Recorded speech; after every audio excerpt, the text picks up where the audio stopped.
Buenos días a todas, a todos. Está aquí con nosotros el canciller, el doctor Juan Ramón de la Fuente. Está también la secretaria del Bienestar, Ariadna Montiel. Y está también Iván Escalante, Procurador Federal del Consumidor. Y para cerrar la conferencia el día de hoy, Diana Aurora, con Humanismo Mexicano. Antes de iniciar, que le daría la palabra primero veríamos quiénes quieren los precios, luego el canciller para hablar y reportar sobre lo acontecido en Los Ángeles, y después Ariadna de los programas de bienestar.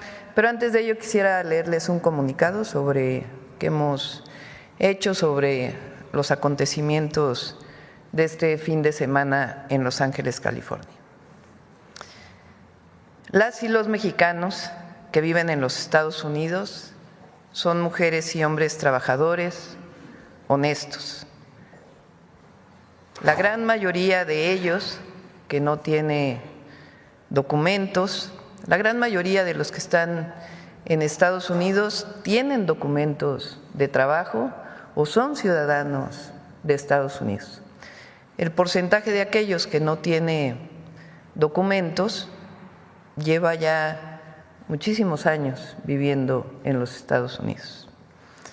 La gran mayoría lleva más de 5 años viviendo allá. Aportan a la economía de Estados Unidos y de México.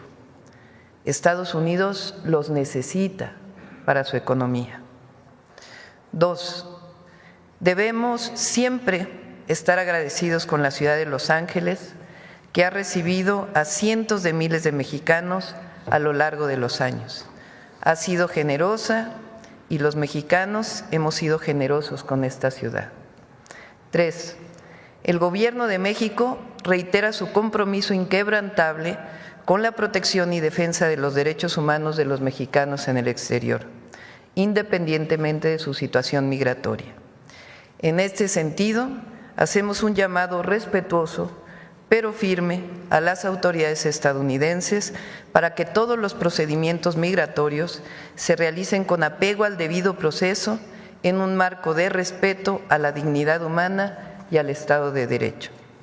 4, no estamos de acuerdo con las acciones violentas como forma de protesta. La quema de patrullas parece más un acto de provocación que de resistencia. Debe quedar claro, condenamos la violencia, venga de donde venga. Llamamos a la comunidad mexicana a actuar de manera pacífica y no caer en provocaciones. 5, el Gobierno de México continuará utilizando todos los canales diplomáticos y legales disponibles para expresar su inconformidad con prácticas que criminalizan la migración y ponen en riesgo la seguridad y bienestar de nuestras comunidades en Estados Unidos. A través de nuestra red consular, México ha activado de inmediato todos los mecanismos de asistencia y protección consular para garantizar que nuestros connacionales detenidos reciban asesoría legal adecuada y un trato justo. Nuestros consulados han intensificado sus esfuerzos para informar a la comunidad mexicana sobre sus derechos y las acciones que puedan tomar en caso de ser objeto de un operativo migratorio. La migración debe ser abordada desde una perspectiva integral, humana y con corresponsabilidad regional.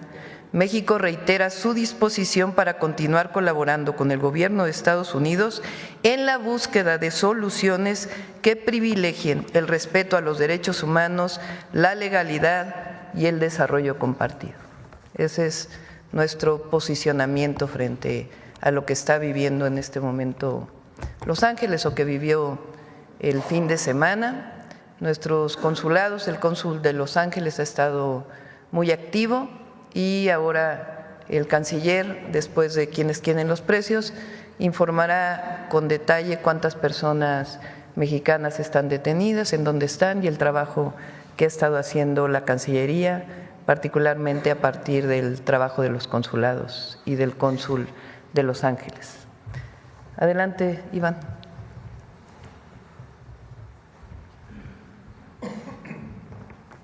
Con permiso, presidente. Gracias.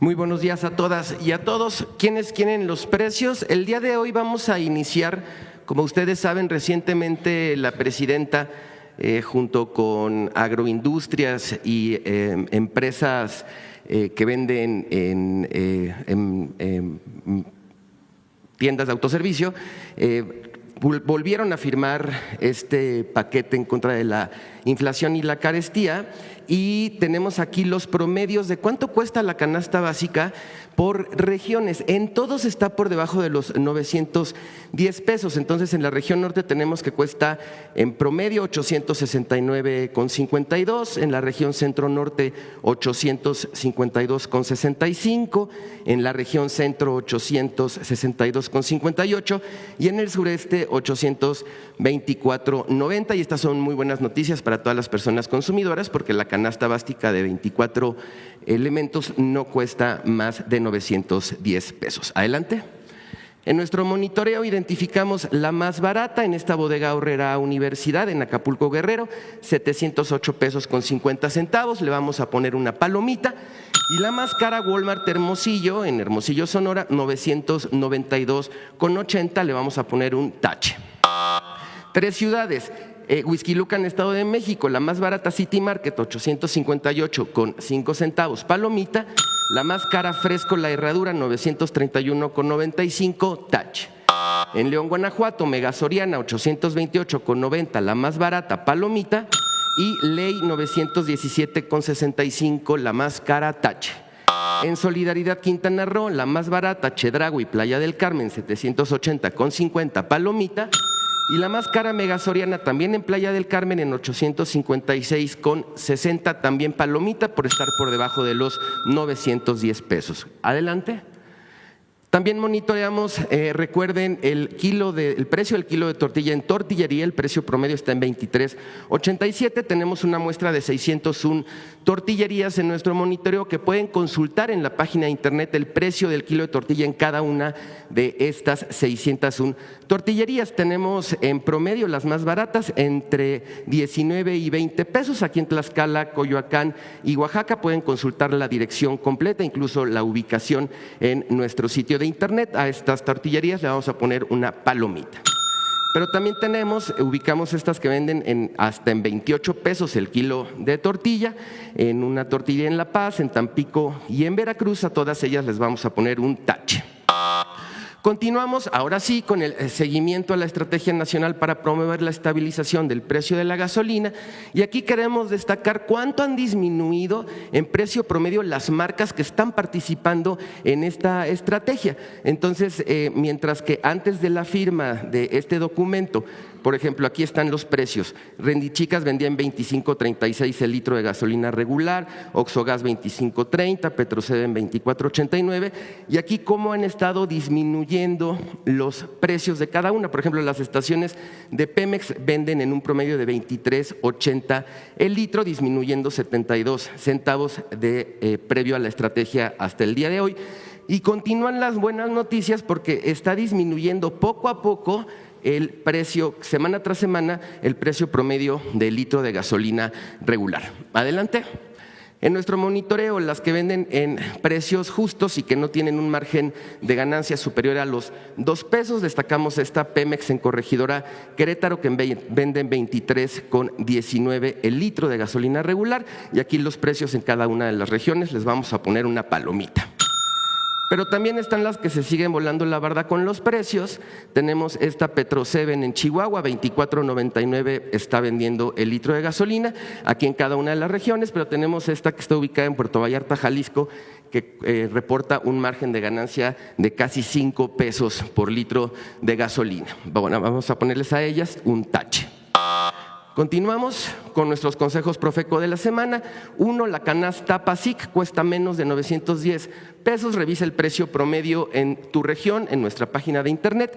2, para saber qué supermercado tiene la canasta básica más económica, consulta nuestro monitoreo y la herramienta Quienes Tienen los Precios. 3, la estrategia nacional ha contribuido a reducir el precio promedio de la gasolina.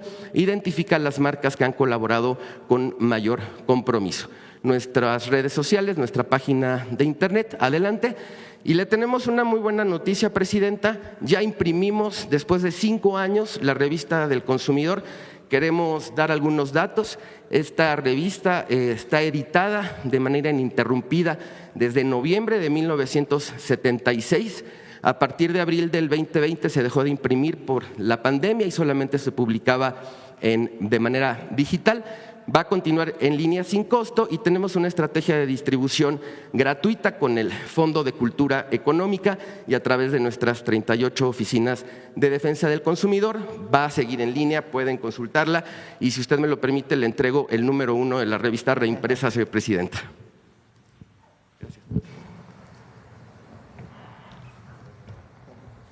Muchas gracias, Presidenta.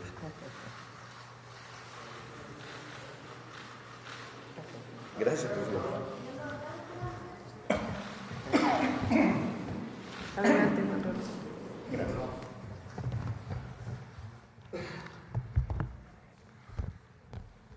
Buenos días, tengan todas y todos ustedes, con su permiso, Presidenta. Les informo brevemente lo que ha ocurrido en Los Ángeles estos últimos días y las acciones que han emprendido nuestros cónsules y nuestras cónsules en la región.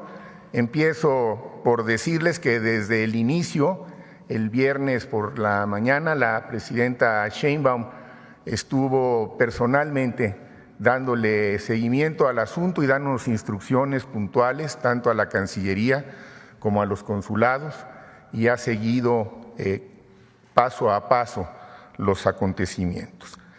El viernes, en el curso de la mañana, hubo 2 redadas en Los Ángeles por parte de ICE. ICE es la agencia responsable del Servicio de Control de Inmigración y Aduanas, y ICE son sus siglas en inglés. Esta es una agencia del gobierno federal. Estas redadas se llevaron a cabo, una en el estacionamiento de Home Depot, que está cerca del centro, en la zona del centro de Los Ángeles, y la otra en una fábrica textil, cuyo nombre es Ambiance en inglés. Estos fueron los 2 sitios donde se realizaron estas acciones. Desde un principio, nuestro cónsul, primero en Los Ángeles, que fue donde ocurrió, se trasladó de inmediato al centro de detenciones y tratar de identificar, entrevistar a los connacionales que habían sido detenidos, tomar la información de sus familiares para contactarlos y ofrecerles la asesoría legal, que es fundamentalmente lo que podemos hacer en esos casos. La salida de cada uno de ellos es por la vía legal, fundamentalmente. Y desde luego el contacto con sus familiares, que sepan que están siendo atendidos, que se encuentran bien de salud y que ya el grupo de asesorías que tiene contratados los consulados están atendiendo su caso. En el curso del viernes, sobre todo por la noche y a partir del sábado, ocurrieron diversos disturbios, protestas alrededor de ese centro de detenciones y en algún otro condado cercano al centro de Los Ángeles. Esto ocasionó que a partir de ese día en la noche y durante el sábado, algunos de los detenidos fueran trasladados a otros centros de detención que tiene la propia agencia. En Santa Ana, que está relativamente cerca, en otros centros que están cerca de San Bernardino y de Caléxico, lo cual nos obligó a hacer entonces inmediatamente movilizaciones también de parte de nuestros consulados en esas regiones, lo cual ocurrió, y desde el sábado y desde luego el día de ayer han estado visitando y en contacto con todos y todas las que han sido detenidas. Hasta este momento, el censo que tenemos actualizado es de 42 connacionales que están detenidos en estos 4 centros, 37 hombres, 5 mujeres. Se cuenta ya con una base de datos totalmente actualizada, donde tenemos toda la información de cada uno de ellos, los nombres de sus familiares, que ya han sido contactados por nuestro personal consular, y estamos también ya en el análisis individual, caso por caso, para ver cuáles son los pasos subsecuentes. También el día de ayer tuvimos conocimiento que 4 de ellos habían sido ya deportados, 2 tenían una orden de remoción, es decir, ya estaban con la sentencia correspondiente, y 2 lo hicieron de manera voluntaria. Desde luego vamos a continuar con las visitas diarias a estos centros. Ayer se hicieron 2 al día. Debo decir que también por instrucciones de la presidenta, durante el fin de semana estuvimos en contacto con el embajador Johnson de los Estados Unidos en México y con el embajador Moctezuma, nuestro embajador en Washington, quienes nos estuvieron apoyando para que pudieran nuestros agentes consulares, nuestro personal de protección, acceder a los centros de detención. Y hay que agradecer esas gestiones porque no era fácil por los disturbios tener acceso.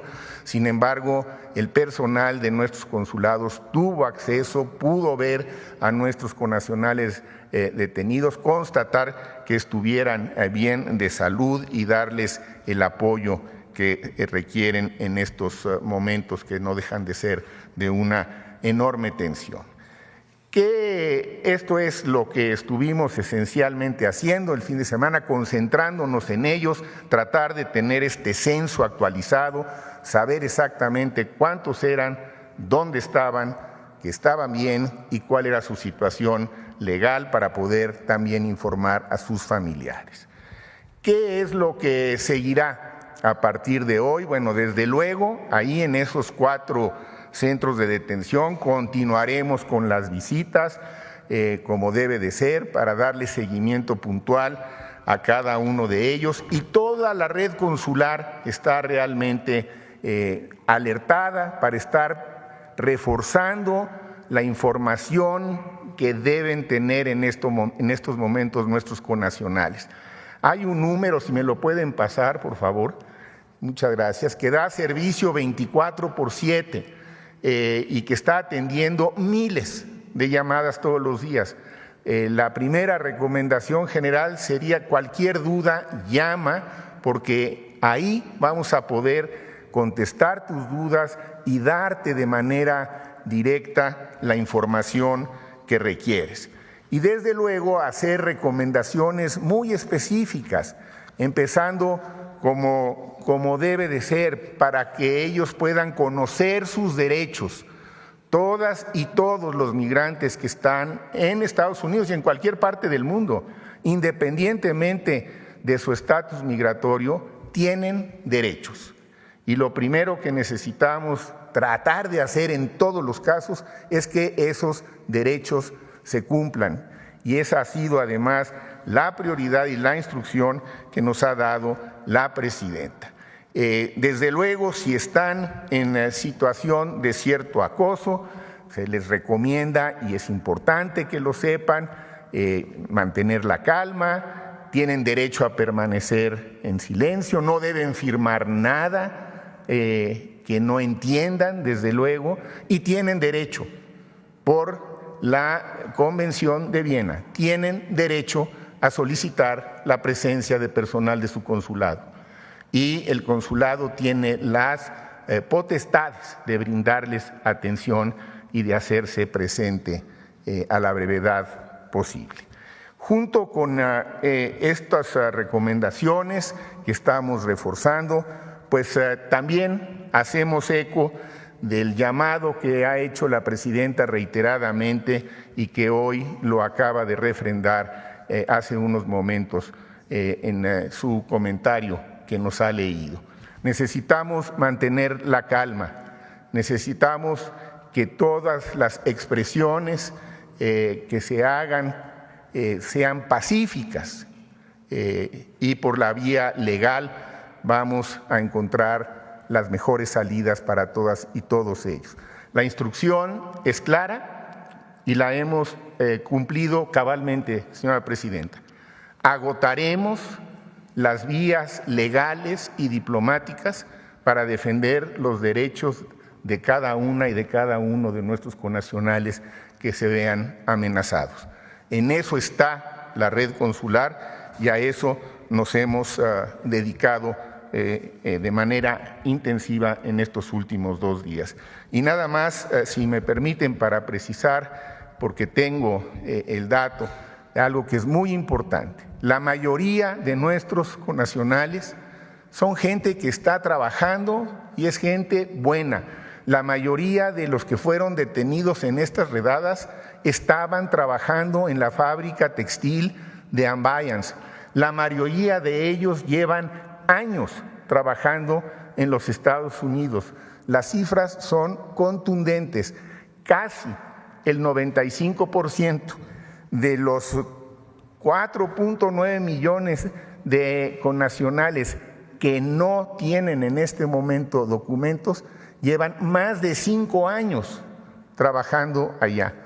Y si nos vamos a cuántos llevan más de 10 y más de 20, las cifras también son muy altas, de manera que no cabe la menor duda, la inmensa mayoría de todas ellas y ellos es gente trabajadora, estaba trabajando cuando fueron detenidas y este es un punto que no puede subestimarse ni dejar de estar en el tope de nuestras prioridades.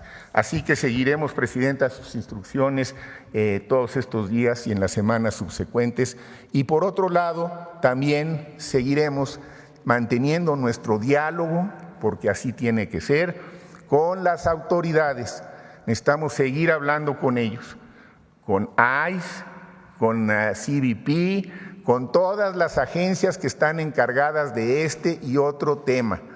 La instrucción también en esto ha sido muy clara. Diálogo, todo el que sea necesario. Cooperación, con mucho gusto. Coordinación, desde luego, pero no subordinación. Y creo que sobre esos principios hemos logrado avanzar en el diálogo con todas esas agencias. Muchas gracias.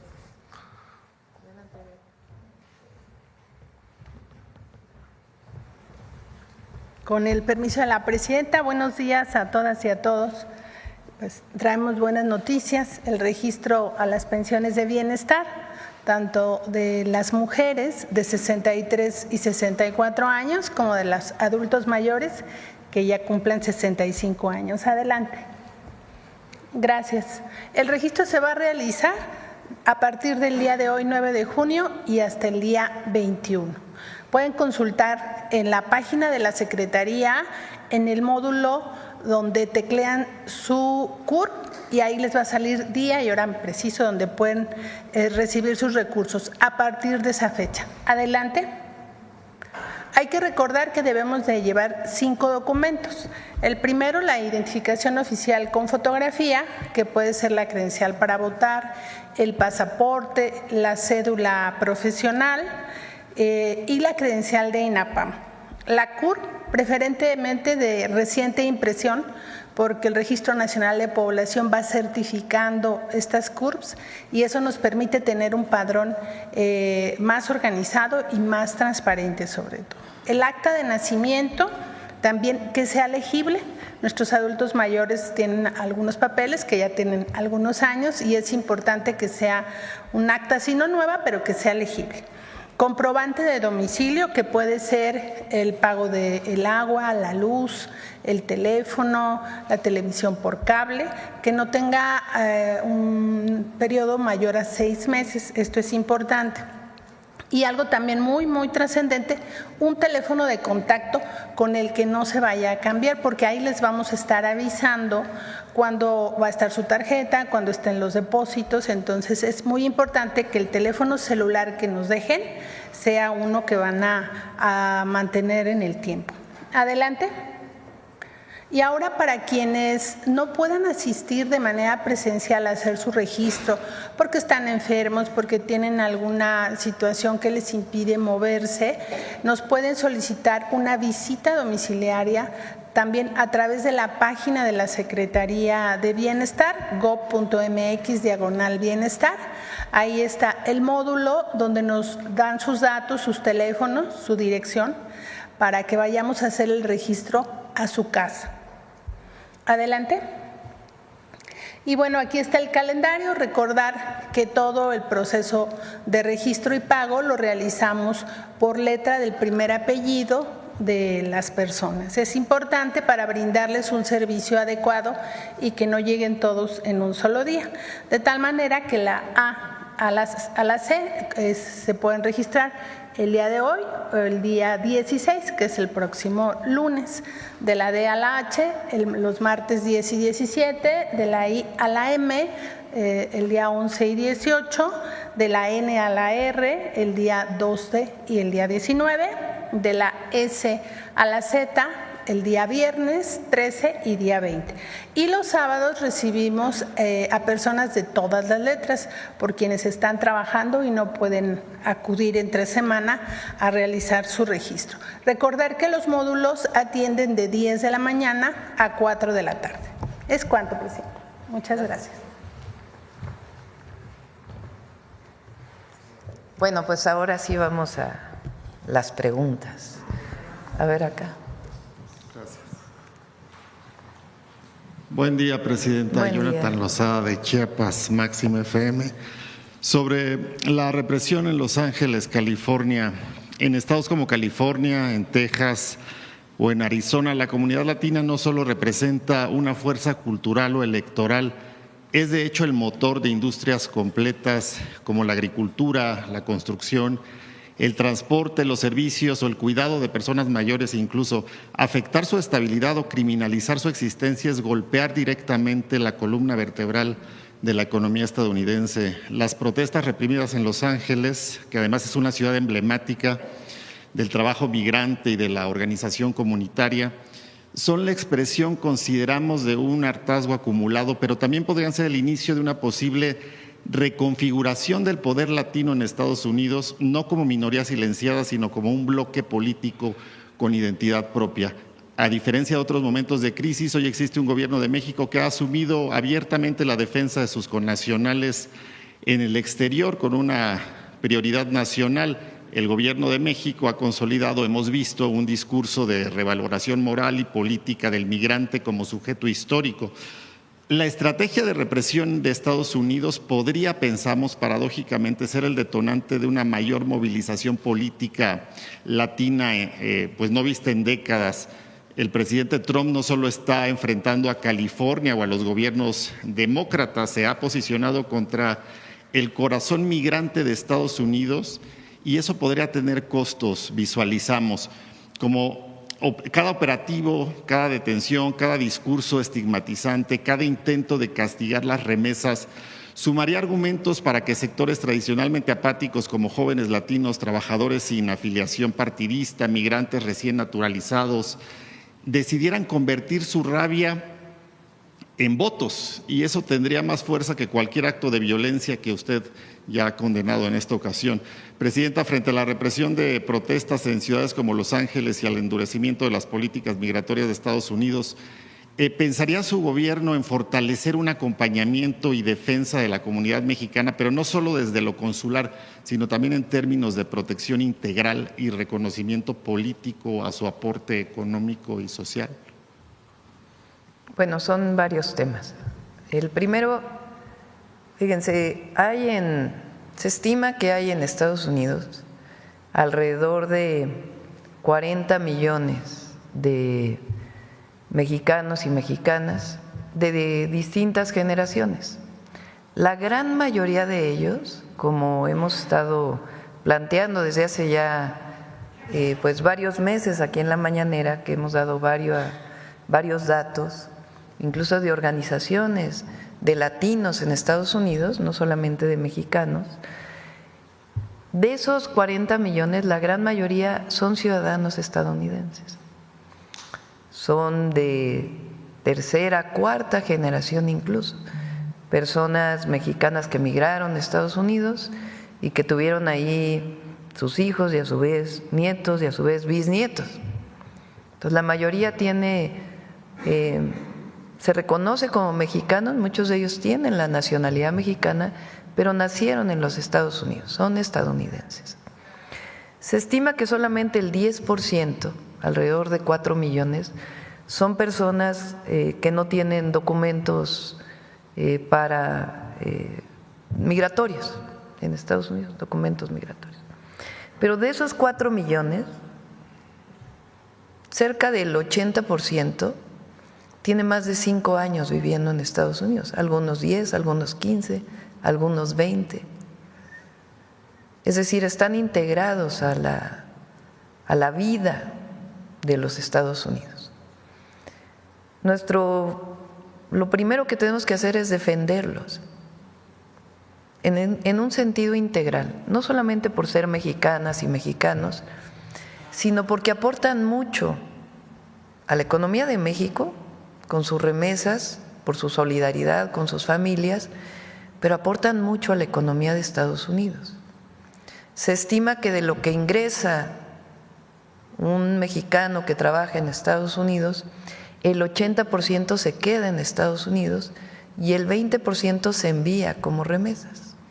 Ese 80% pues tiene que ver con sus ahorros, con su consumo, con el pago de impuestos, porque incluso aunque no tengan documentos migratorios, pagan impuestos en el consumo y en su empleo.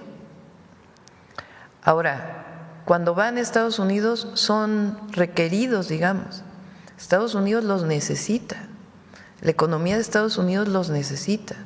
No están, como en algunos momentos se ha dicho, haciendo un lado a los trabajadores estadounidenses, sino que es una economía muy boyante que requiere de mano de obra.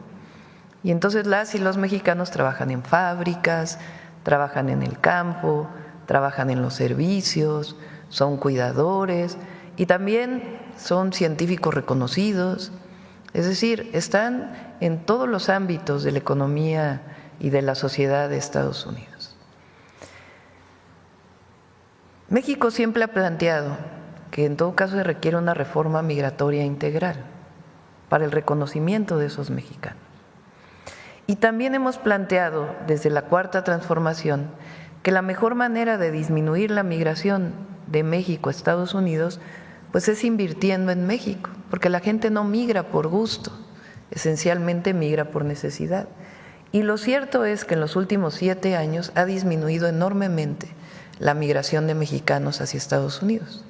De hecho, lo que aumentó fue la migración a través de México de personas de otras nacionalidades. Ahora, pues esto se ha reducido de manera muy significativa. Llegaron a ser 13,000 encuentros en diciembre del 2023 y ahora estamos en 400 encuentros, es decir, personas que quieren entrar a los Estados Unidos y que son detenidas por CBP y regresadas a México. La mayoría de ellos, personas que no son mexicanas. Por eso nuestra posición es, primero, el respeto a los derechos humanos, por encima de todo. No estamos de acuerdo con estas acciones que violentan los derechos humanos de las personas migrantes, que los criminalizan como si fueran criminales. Son trabajadores y trabajadoras honestas que ayudan a la economía de Estados Unidos. Escuchaba ayer que Los Ángeles es una ciudad que entre el 45 y el 50% de las personas son latinas, de origen hispano, latino, como se cataloguen, muchos de ellos pues mexicanos por la historia de nuestro país y la relación con Estados Unidos. Recordemos que durante la Segunda Guerra Mundial Estados Unidos abrió aquel programa de braceros para que los mexicanos fueran a trabajar allá y pudieran mantener la economía de los Estados Unidos. Pero así ha sido a lo largo de la historia reciente, donde las y los mexicanos honestos buscan una mejor vida, pero también son necesarios para el desarrollo de la economía de Estados Unidos. Entonces, las redadas y estas formas de atender este fenómeno migratorio, pues no son la mejor forma. Ahora, nuestro llamado, primero pues el trabajo que tenemos que hacer permanentemente. Nosotros no podemos intervenir en la política de los Estados Unidos. No está en nuestra Constitución y no lo vamos a hacer. Eso depende de las y los estadounidenses. Así como es la política de no intervención en ningún lado, pues también es hacia los Estados Unidos. Y entendemos cuando hay manifestaciones pacíficas. Lo que no estamos de acuerdo son las manifestaciones violentas en ningún lado del mundo y particularmente en Estados Unidos. Entonces, llamamos a que no haya manifestaciones violentas a los mexicanos y mexicanas que están allá y acercarse a los consulados y en todo caso pues siempre manifestarse por la vía pacífica, no por la vía violenta. Y nuestra responsabilidad es desde la vía diplomática y también desde el apoyo de los consulados a nuestras comunidades apoyar en todo lo necesario y siempre reivindicarlos y defenderlos. Lo hemos dicho, las y los migrantes son héroes y heroínas de México, porque se fueron allá con muchas dificultades y desde allá aportan a sus familias y ayudan a la economía de los Estados Unidos. Y nuestra más alta voz para defender sus derechos siempre. En otro tema, presidente, en entrevista el subsecretario de la Defensa reveló que en 2 ocasiones le advirtió a Felipe Calderón que García Luna pues tenía nexos con el narcotráfico. Tras revelarse pues que altos mandos militares advirtieron a Felipe Calderón sobre los presuntos nexos de García Luna con el narcotráfico, ¿qué opinión le merece que estas alertas hayan sido ignoradas por el expresidente? Pues él tiene que dar su explicación, ¿no? Ha estado ya muy ausente de los comentarios y la amplia presencia que tenía él en redes sociales. ¿No valdría la pena que la Fiscalía General de la República abriera una investigación formal por posible encubrimiento, por negligencia o por responsabilidad? Nosotros no vamos a entrar en eso. Yo creo que el pueblo de México ya ha hecho su juicio y en todo caso él tiene que dar una explicación. Finalmente, presidenta, en un tema muy distinto, la Universidad Nacional Autónoma de México felicitó a la doctora Ani Pardo, profesora emérita de la Facultad de Ciencias, por haber sido reconocida como la científica número 1 en biología molecular en México, de acuerdo al ranking de 2025 de research.com. Quisiera escuchar sus comentarios si fuera tan Pues gentil. imagínense, pues muy orgullosa. Acaba de cumplir 85 años mi madre y es hiperactiva. Así que pues mi cariño y siempre mi admiración a mi madre. Y una pregunta más, presidenta. Finalmente, ¿qué pasó con la Coordinadora Nacional de Trabajadores de la Educación? ¿En qué quedó el estatus? Se han ido, pero quedó la mesa abierta para ellos, y preguntarle también si el diálogo está abierto no únicamente con este tema, sino con otros temas que pues le preocupan a la base trabajadora de la educación. En la mesa estarían invitados otros sectores, el Movimiento Nacional por la Transformación Sindical podría participar también, o la mesa quedó en stand-by. ¿Cómo queda el estatus? Gracias, presidente. El secretario de Educación de hecho ya lo ha estado haciendo, a tener mesas tripartitas con los gobiernos de los estados y las representaciones sindicales. Esto es muy importante.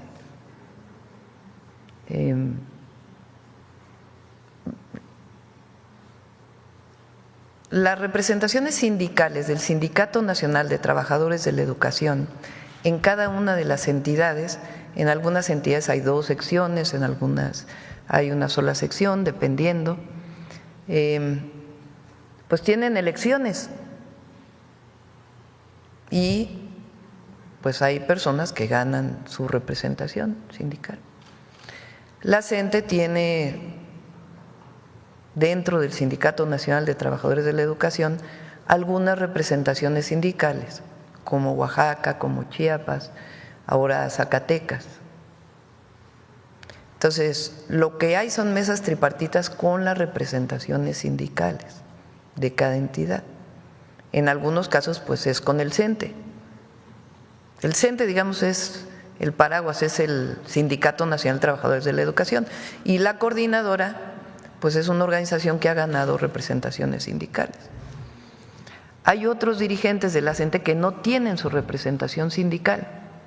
Eso es importante también. Entonces, la Secretaría de Educación pues va a hacer mesas tripartitas en cada entidad, en Oaxaca, y el objetivo no es ponerse de acuerdo con la representación sindical, sino apoyar a la educación en las entidades.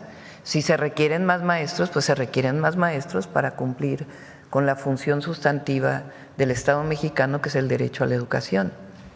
Si hay temas que tienen que ver con basificaciones y otros temas, pues también se revisan. Entonces, esto es, digamos, lo que se acuerda hacia adelante. Y tiene que salir, que va a salir esta semana, el decreto al que me comprometí desde hace tiempo, que tiene que ver con la edad de jubilación de aquellos que se quedaron en el 10º transitorio y otros temas que nos hemos comprometido. Pero siguen estas mesas tripartitas y sí es importante pues tener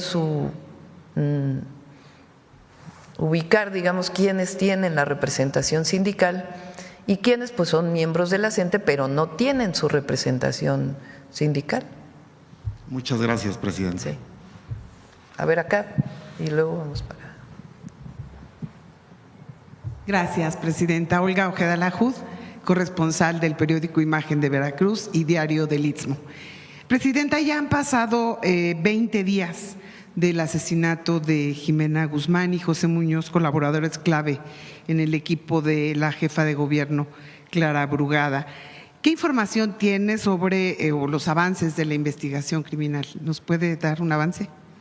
Hay avances, solo que no es posible dar la información, porque pues hay que guardar toda la, pues en este caso toda la secrecía que se requiere para la investigación.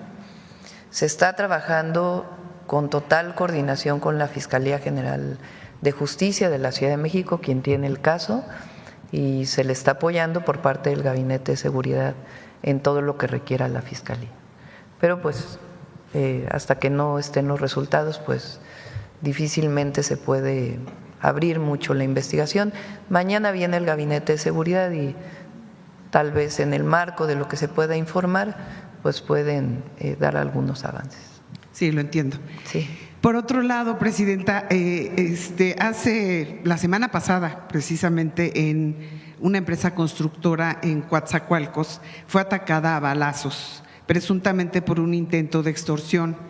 Y bueno, y no es un hecho aislado, porque hay otras empresas locales como grúas y transportistas que también han sido víctimas de atentados similares. Ante la magnitud del problema y considerando que el corredor interoceánico traerá inversiones millonarias en la región, ¿ha considerado su administración la creación de un grupo especial de antiextorsión para la zona o pues, la integración de un programa integral de seguridad pues que garantice la protección a empresarios y trabajadores en el sur de Veracruz para evitar que la violencia inhiba el desarrollo de esta zona que se promete? Mañana que venga el Gabinete de Seguridad le pido que… Hemos estado muy en contacto con la gobernadora y con las instituciones de Veracruz y mañana pueden darles más información. Un gusto. Bueno, finalmente, Presidenta, madres de niños con cáncer del Hospital Infantil de Veracruz se manifiestan porque afirman que existe desabasto de especialmente 2 medicamentos, que es Leunace y Etopósido, lo que ha atrasado el tratamiento de al menos 40 menores en este hospital. ¿Se tiene conocimiento de este problema y si es posible que intervengan para atender la petición de estas madres de pacientes oncológicos? Se hizo una compra emergente para los medicamentos contra el cáncer, particularmente para niños, y están llegando ya todos los medicamentos a todo el país. Y se está atendiendo en particular a Veracruz. Sí. Muchas gracias. Sí. A ver, vamos por acá y luego regresamos acá. A ver, Páramo, tú que estás aquí Gracias, Presidenta. Arturo Páramo, Grupo Imagen. Quisiera saber su postura, comentario acerca de este atentado que hubo contra el senador Uribe en Colombia.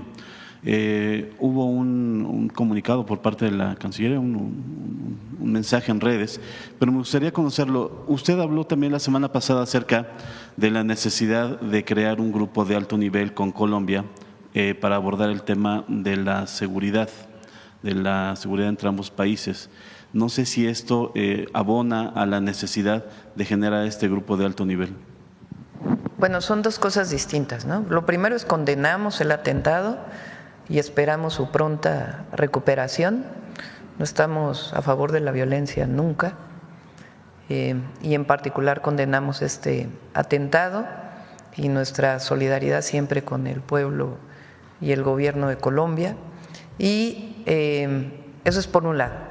Ahora, por otro lado, sí hay un grupo de trabajo que está coordinando Cancillería con el Gabinete de Seguridad por el tema de pues el vínculo que puedan tener organizaciones criminales de Colombia y organizaciones criminales de México, y también en particular en nuestro caso, pues por distintas detenciones que ha habido de ciudadanos colombianos que están vinculados con el crimen organizado. Entonces, para eso es este grupo de alto nivel y las acciones que se están tomando. Ya ha habido algunas reuniones. ¿Ha habido ya reuniones entonces? ¿Ya está trabajando? ¿Ya está sí, operando? Ya ha habido reuniones pues a distinto nivel. Ok.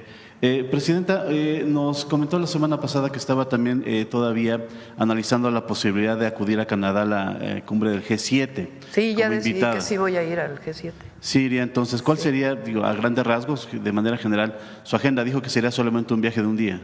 Sí, bueno, me informa el canciller que es ¿cuándo son las reuniones bilaterales? El 15, creo, ¿verdad? ¿El 15 en la tarde o el 16 en la tarde? 16 en la tarde. El 16 en la tarde son reuniones bilaterales y el 17 es la asamblea, la reunión. Entonces estaría por allá, me voy a ir en avión comercial. Entonces no hay avión directo, entonces hay que hacer transbordo y bueno, ya les informaría qué día estaría saliendo y qué día estaría regresando. ¿Y el canciller ya le comentó con quién están confirmadas las reuniones bilaterales? Está trabajando en eso el canciller, en las reuniones bilaterales con los distintos presidentes y primeros ministros. Obviamente con el presidente Donald Trump sería una de ellas. Es muy probable. Ok, Presidenta, y en otro tema que tiene que ver con la elección judicial. Hay algunos estados en el que ya se concluyó el conteo de los votos y el número de votos nulos creció. De hecho, ha rebasado la cantidad de votos que han recibido los candidatos. ¿Algún comentario acerca de ello, Presidenta? Yo sé que usted dice que acudieron 13 millones, es una cifra importante de gente que acudió, pero la cantidad de votos nulos también es relevante. ¿Algún comentario acerca de ello, Presidenta? Toda elección es perfectible y sobre esta elección del Poder Judicial pues hay que revisar qué se puede perfeccionar para facilitar el voto de las mexicanas y mexicanos al Poder Judicial. Ahora, lo cierto es que votaron pues cerca de 13 millones de mexicanas y mexicanos, que es una cifra muy importante. No se puede comparar con una elección presidencial, pero sí comparémosla con dos ejercicios que ha habido. Una, el ejercicio del juicio a expresidentes, que fueron poco más de 6 millones de votos, menos de 7, y la revocación de mandato, que fueron cerca de 16 millones. Entonces, 13 millones de personas participaron. Algunas pues no quisieron emitir su voto, pero decidieron participar. Y en el proceso democrático, en el marco de la Constitución, pues establece que aquellos que hayan tenido el mayor número de votos son los que van a ocupar pues los distintos puestos de elección popular ahora del Poder Judicial. Y estoy convencida de que esta elección va a sanear el Poder Judicial. Contrario a lo que los opositores han estado mencionando, de que esto lleva al autoritarismo, pues nuestra reflexión es toda la contraria. Son ejercicios democráticos que hay que perfeccionar, pero este ejercicio democrático debe sostenerse y mantenerse. Y también un comentario sobre el tema, fíjense, a ver si tienen la votación de, por ejemplo, de hombres para ministros. Miren, vean la diferencia entre el primero y segundo lugar. Por este tema de que las personas llevaban apuntes para poder votar, pues era un ejercicio pues que requería de sus apuntes, porque difícilmente tenías de memoria todos los pues a las personas con las que ibas a votar, y mucha gente pues hicimos nuestro ejercicio previo a llegar a la votación. Pero fíjense, si hubiera sido exactamente la misma votación, pues no hubiera habido la diferencia entre el primero y el segundo lugar. Pues es prácticamente el doble. Entonces, si todos hubieran votado igual, pues no hubiera habido esta diferencia entre el primero y el segundo lugar, hubiera sido exactamente la misma votación en todos los casos. O veamos el sexto lugar, por ejemplo,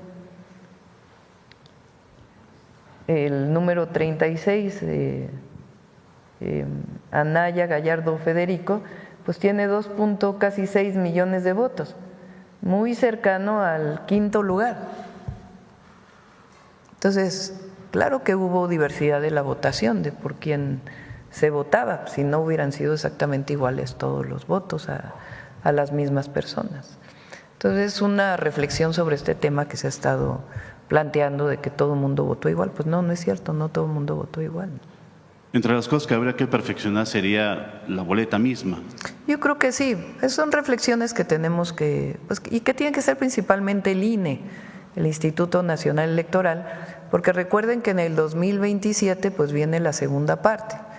Entonces el INE pues yo creo que tiene que hacer una revisión, y también todos, de qué aprendimos de esta elección y cómo perfeccionar pues el proceso de votación.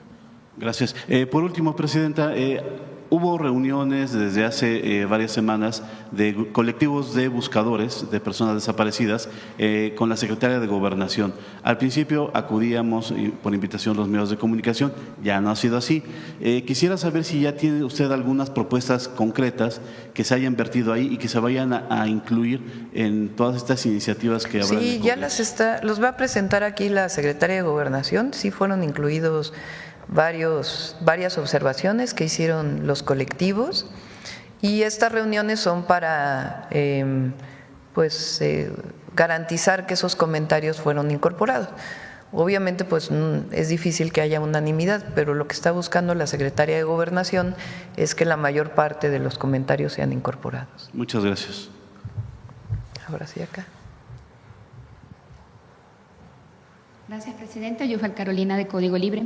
Presidenta, cuando si está esta cumbre del Grupo 7, podría tener una reunión bilateral con el presidente con este tema de las redadas, o sea, se pudiera hacer, y en este encuentro que va a tener el miércoles con el subsecretario del Departamento de Estado, ¿qué más detalle tiene y se podría también tocar este tema de las redadas? Sí, de hecho es importante que sepan que el canciller estuvo en contacto permanente con el embajador de los Estados Unidos en México, cuando no conocíamos todos los nombres de las personas que estaban detenidas, además del trabajo, con el trabajo que estaban haciendo los consulados. Hay que decir que el embajador nos ayudó a este proceso de tener todos los nombres de las personas mexicanas detenidas, y ha habido permanente comunicación. También pues nuestra inconformidad de cómo se llevaron a cabo estas redadas también se les hizo saber, y también nuestro embajador en Estados Unidos, Esteban Moctezuma, también estuvo en contacto, estuvo muy activo, y ustedes vieron al cónsul de Los Ángeles que también estuvo muy activo y dando información y haciendo un muy buen trabajo, la verdad. Entonces, este tema se puede tratar en general, pues el tema de la migración de nuestros mexicanos y mexicanas, nuestros hermanos migrantes que viven en Estados Unidos, por supuesto, y muchos otros temas que tienen que estar en la agenda que vamos a platicar. Recuerden que, vamos a ver si se da esta reunión bilateral del G7 en Canadá con el presidente Trump, pero aparte hay una reunión planteada del secretario del Departamento de Estado para venir a nuestro país, y la idea pues es encontrar un marco global de acuerdo, de entendimiento que nos permita pues caminar estos 3 años y medio, poco más, que vamos a estar trabajando con la administración Trump. Y en este mismo tema rápido, usted hace un llamado a la comunidad, a actuar de manera pacífica, que no haya violencia, pero también dice mucho por ahí que hay infiltrados. ¿Qué dice usted de eso? Pues no tengo conocimiento de si hay infiltración o no. Lo que sí pues es que no estamos de acuerdo con estas acciones violentas. Por eso también el llamado a la comunidad a que actuemos siempre de manera pacífica. Nosotros en nuestro movimiento siempre actuamos de manera pacífica, nunca utilizamos acciones violentas, y en todo caso pues tendría que revisarse, ¿no? Quién promovió en todo caso estas acciones. Y siempre pues exigiendo el respeto a las mexicanas y mexicanos en el exterior. Gracias. En otro tema, la alcaldesa de Acapulco, Avelina López, recurre a la Suprema Corte de Justicia de la Nación para evitar una auditoría de 898 millones de pesos y busca frenar una revisión estatal, sobre todo de los recursos federales para la reconstrucción tras el huracán Otis. ¿Sabe algo de esto? ¿Qué comenta usted? Bueno, he visto lo que sale en los medios de comunicación. Toda autoridad tenemos la responsabilidad de hacer un manejo transparente y honesto de los recursos. Para ello hay instituciones que hacen auditorías, en particular la Auditoría Superior de la Federación, por ejemplo, que depende de la Cámara de Diputados, pues hace auditorías a los recursos públicos. Hay procesos, hay una primera auditoría, de ahí se derivan una serie de observaciones, y después la autoridad que recibe estas observaciones pues tiene un tiempo para solventarlas.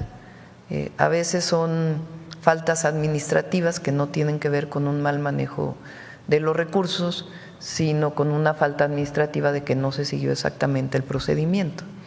Entonces hay mecanismos para poder solventar las observaciones. Entonces pues hay que actuar en este marco y siempre hay derechos de cualquier autoridad. Esperemos. Y por último, un énfasis. Así como obligaciones. Un énfasis con lo de la CENTE, aunque anunciaron el receso y usted ya comentó lo que puede ocurrir, ellos también declararon que a donde usted acuda harán acto de presencia para exigirle respuesta a su compromiso. Ellos continuarán, aunque tienen el receso, y la van a seguir usted en todos esos actos. También, ¿qué les comenta usted? Ya me ha tocado que en los eventos haya personas que se manifiestan. Por ejemplo, ahora, que por cierto, ¿cómo lo agarran los opositores como si fuera la gran manifestación? Por ejemplo, ahora fui a un hospital en el HRAE de Iztapaluca, en el Estado de México, y había un grupo sobre todo son enfermeras y enfermeros que fueron contratados en la pandemia y que no se ha podido regularizar su situación laboral. Esto pasa en diversos estados de la República y estamos buscando la manera pues de garantizar que tengan su empleo bien remunerado y que tengan sus derechos. y estamos pues en ese proceso. Entonces se manifiestan y pues los atiendo y se ve la manera de canalizarlos. Ahí, por ejemplo, estuve no recuerdo, la semana antepasada en un evento y hubo maestros y maestras de la CENTE que se manifestaron. Y lo que se busca pues es el respeto, ¿no? Siempre a las otras personas, porque hay personas que van a escuchar la asamblea y siempre pregunto pues quién quiere escuchar la asamblea y pues también se les atiende, ¿no? Entonces es parte pues de recorrer. La otra sería encerrarse en la oficina y esa no es alternativa para nosotros. Nosotros somos un gobierno de territorio y vamos a seguir cerca de la gente siempre. Gracias.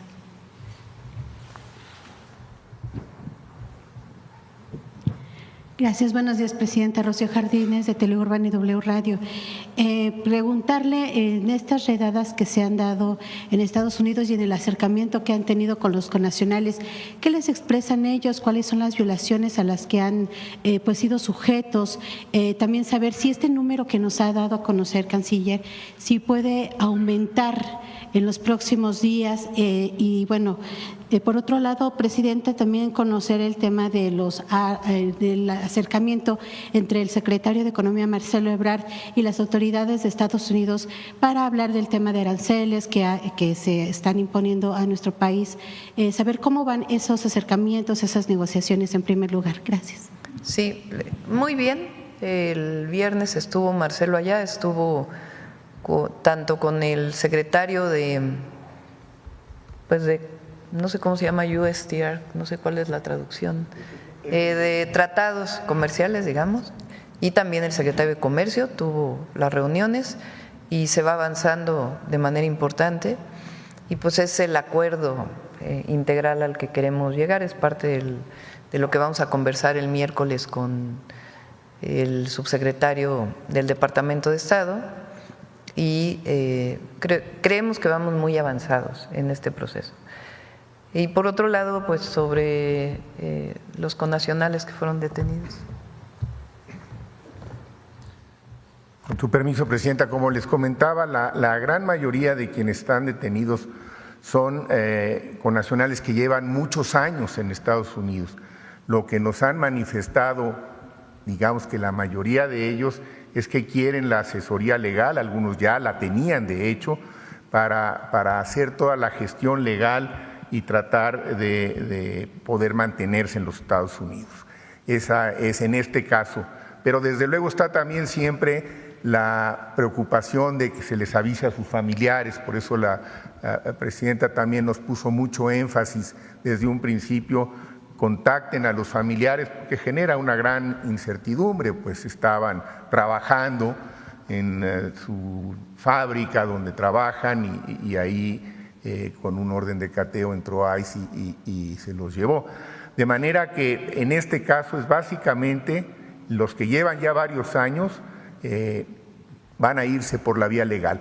Siempre hay también algunos que deciden regresar y por eso también la Presidenta instruyó desde hace ya muchos meses a la Secretaría de Gobernación que tuviéramos este programa para recibirlos como se está haciendo, con los brazos abiertos, darle los apoyos necesarios, de manera que aquellos que plantean un regreso voluntario, pues encuentran también el acompañamiento y el apoyo desde que salen de allá y una vez que llegan a territorio nacional, con todo el apoyo que les ofrece la Secretaría de Gobernación, otras dependencias y el Instituto Nacional de Migración. Muchísimas gracias.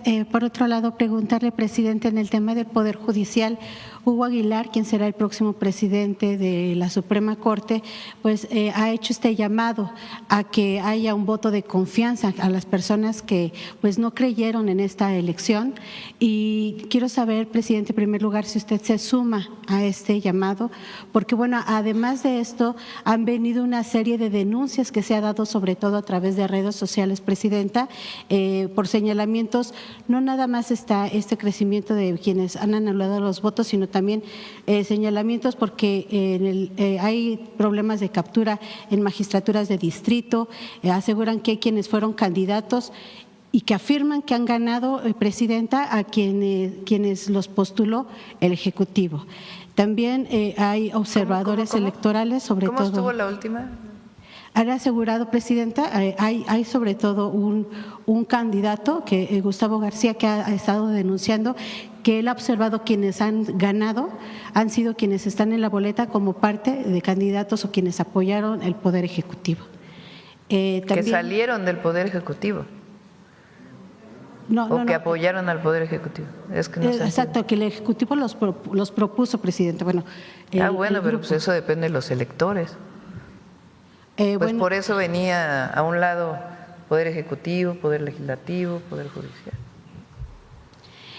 También, Presidenta, también una observadora electoral, sobre todo el Distrito 17, ha marcado puntuales irregularidades, por ejemplo, que no se permite ver a las pantallas a los observadores electorales, incluso que apagan estas pantallas de los resultados.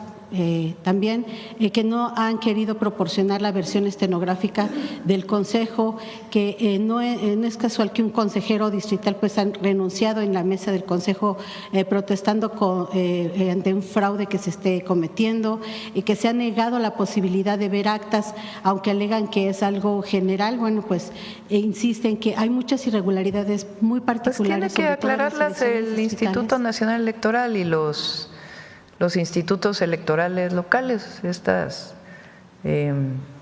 inconformidades que mencionas, y en todo caso también pues el propio tribunal, si es que se presenta una queja al Tribunal Electoral del Poder Judicial de la Federación. Y también preguntarle entonces, en este caso del Poder Judicial, Presidenta, quizá podría ser entre estas situaciones perfectibles que ahora en la próxima elección del 2027 sí se le pueda dar acceso a la ciudadanía quizás a este conteo de votos para evitar, porque incluso, bueno, ha habido denuncias. Creo que hay todo se puede ver, ¿no? En los distritos tienen se puede acceder, ¿no?, al conteo distrital. Por parte del Movimiento Ciudadano también ha habido distintas denuncias donde las bolsas de las boletas vienen abiertas, que incluso ellos reprochan que además del voto que tienen ellos, casualmente y con otras tintas, viene tachado otros candidatos. Pues que lo revisa el instituto. Se hizo una elección, esto ya en elecciones votó estatales. La gente, y si hay pues alguna cuestión que planteas, pues hay los canales para poderlos atender, las quejas ante el instituto y ante el tribunal. Ok, Presidente. Por último, preguntarle, regresando al tema de la CENTE, en esta cuestión de las denuncias que ellos han hecho, bueno, más bien las solicitudes que han hecho, hay un reproche que es muy puntual y que quisiera yo saber qué les respondería para que este tema quedara quizás superado, que es que usted se comprometió en campaña a eliminar precisamente esta… Lo he comentado ya varias veces en la mañanera. Pero para que ya no regresen, porque dicen que van a regresar con más fuerza, Presidenta. Gracias. Pues digo, ellos pueden decir, pues. Y repito, es importante quién es representante de su sección sindical y quién no. Porque, por ejemplo, aquí en la Ciudad de México creo que el 1% de las escuelas se fueron a paro. La gran mayoría pues siguió laborando. Entonces, lo he mencionado, nuestra consigna siempre fue pensiones dignas, y en la medida que se pueda hacer lo vamos a seguir trabajando, siempre. El Fondo de Pensiones para el Bienestar, pues es una manera de revertir la reforma del 2007. ¿Por qué? Pues porque le da pensiones dignas a todos aquellos que se quedaron en cuentas individuales. En vez de retirarse con 4,000 pesos, si ganaban 16,000, se van a retirar con un ingreso mensual de 16,000 pesos de manera automática. Y vamos a seguir fortaleciendo el fondo de pensiones y a seguir trabajando sobre las pensiones dignas de todos los trabajadores del Estado y de todos los trabajadores de México. El asunto es hasta dónde llega el presupuesto federal y lo que significan las cuentas individuales que están en las AFORES, que eso es importante. Es decir, cuando derivado de la reforma del 2007, pues ya la pensión está en una cuenta individual que le pertenece al trabajador. Ya no está en un fondo integral, pero vamos a seguir trabajando, no nos negamos a seguir trabajando. Pero es muy importante que se reconozca lo que significa el Fondo de Pensiones para el Bienestar, porque es la compensación solidaria para una jubilación digna. Bueno, vamos con Reina, porque le prometí el viernes pasado. Gracias, presidenta. Ay, espéreme, me paro. Porque pues yo ni el tiro tapo. Pero bueno. Gracias, presidenta. Si me permite una, ¿cómo le llama? Noroña y Anaya, una moción de… Por alusiones personales. No, una moción de ilustración. Porque le voy a preguntar sobre el Poder Judicial. Y ahí va, espero que se oiga. Así es que para mí es muy sencillo porque no habría motivo por el cual yo tener alguna inclinación. Simplemente… ¿Quién está hablando? Conforme a… ¿Quién habla? Sí, es Ana Patricia Briceño. Y bien, como pregunta específica, ¿en qué casos considera que el juicio de amparo puede ser improcedente? ¿En qué casos considera que el juicio de amparo puede ser improcedente? Pues hay diferentes causales, pero habría que revisarlo, pero en este caso pues el Pleno del Supremo Tribunal pues atenderá a los juzgados de circuito que así lo amerita el caso, ¿no? Muy bien. Bueno, y ahora tienes 2 minutos. Ese ya lo conocíamos porque se hizo viral en las redes, porque ahora ella va a ser magistrada del Supremo Tribunal de Justicia en Sonora. De su respuesta, lo que yo considero más relevante es que el que la entrevistó le dijo muy bien. René Luna Zugish, un expanista, expadrecista, involucrado, hoy presidente del Colegio de Notarios, tiene una notaría que le dio Guillermo Padres y está involucrado en el asunto del cártel inmobiliario de Sonora. Allá tiene acusaciones. A él lo eligieron para que eligiera a los que iban a ser candidatos al Supremo, como magistrados del Supremo Tribunal de Justicia en Sonora.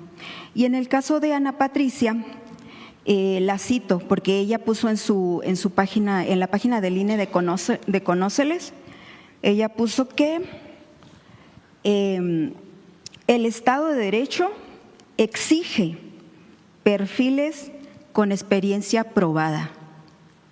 Y bueno, yo creo lo que contestó, que no supo responder en qué casos es improcedente un amparo.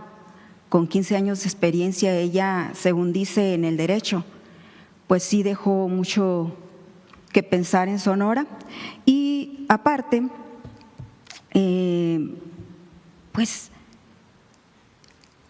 ella es comadre de Sergio Gutiérrez Luna y su esposa Diana Karina Barreras.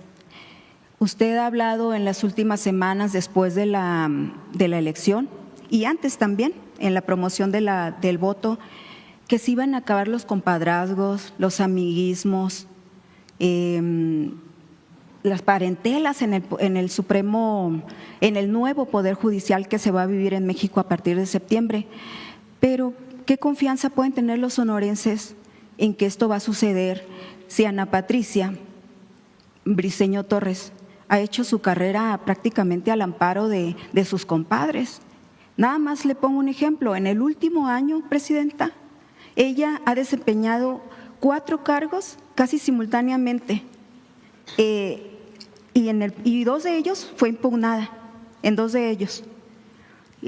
Primero, presidenta comisionada del ISTAI, se opuso otra de las contendientes porque dijo que ella era inelegible para ese puesto. A los diputados de Morena no les importó. También la oposición se opuso, pero ya sabe usted que la oposición pues en México no existe. Entonces, pues esa es menos relevante. Pero se opuso una con otra ¿Cómo dijiste? contrincante. A ver, repite. ¿Eh? A ver esa última parte. Ya sé que le estoy endulzando sus oídos con eso, pero… No. pero tú lo dijiste, no yo. la oposición, lamentablemente para los mexicanos, Presidenta… Sí, es cierto. Es muy lamentable que no exista Es cierto, o que sean… coincido contigo. O sea, el PRI y el PAN quieren…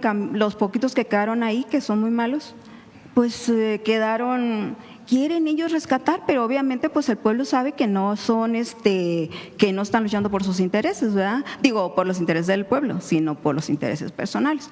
Bueno, en Sonora pasa lo mismo, algo parecido. Y le pongo este caso porque es una muestra de lo que pasó a nivel nacional, lo que se vive en Sonora. Esta muchacha, yo no sé por qué Gutiérrez Luna querrá que su comadre esté ahí en el Supremo Tribunal de Justicia, y ya la están perfilando para sustituir a don, ¿cómo se llama? A don Rafael Acuña, un jurista probado, él sí, y ya la están perfilando para eso. Y sabe otra cosa, Presidenta, este comité, a modo de Morena, en Sonora, dejó fuera a de verdaderos juristas. Son muy pocos los abogados que son derechos, ¿no? Pero en Sonora hay algunos, y dejaron fuera a uno, no voy a decir su nombre para que no se vuele, pero es muy buen jurista, ha tenido una carrera independiente y no lo consideraron idóneo. ¿Y sabe qué? El dato, que él estuvo en la lucha con usted cuando eran estudiantes en la UNAM, con usted, cuando usted andaba en esas cosas de la UNAM, y quedó fuera. Esas cosas. Y quedó fuera. Digo, él no lo anda presumiendo, ¿verdad? Pero ahí entre toda la entrevista que platicamos, pues salió a relucir eso, de que él dice, me voy a inscribir para ver cómo es esto, si realmente va a ser una oportunidad para el pueblo de que, pues que cambien algo el Poder Judicial, porque efectivamente estaba podrido, o está. Pero ¿qué garantía, Presidenta, puede tener el pueblo de México de que realmente va a cambiar si los que quedaron en Sonora, casi todos los de los acordeones, y los que quedaron, ya ve, pues nomás el ejemplo de la Corte, todos son afines al nuevo sistema, a Morena? Anda por ahí, no sé si lo leyó también en Proceso este señor analista en políticas públicas, que dice que se está gestando la autocracia en México. Y la pregunta que yo le quiero hacer a ustedes, si usted se pusiera en los zapatos, no del pueblo que ha votado ciegamente por AMLO, no, por ese pueblo que le ayudó a llegar en el 2018.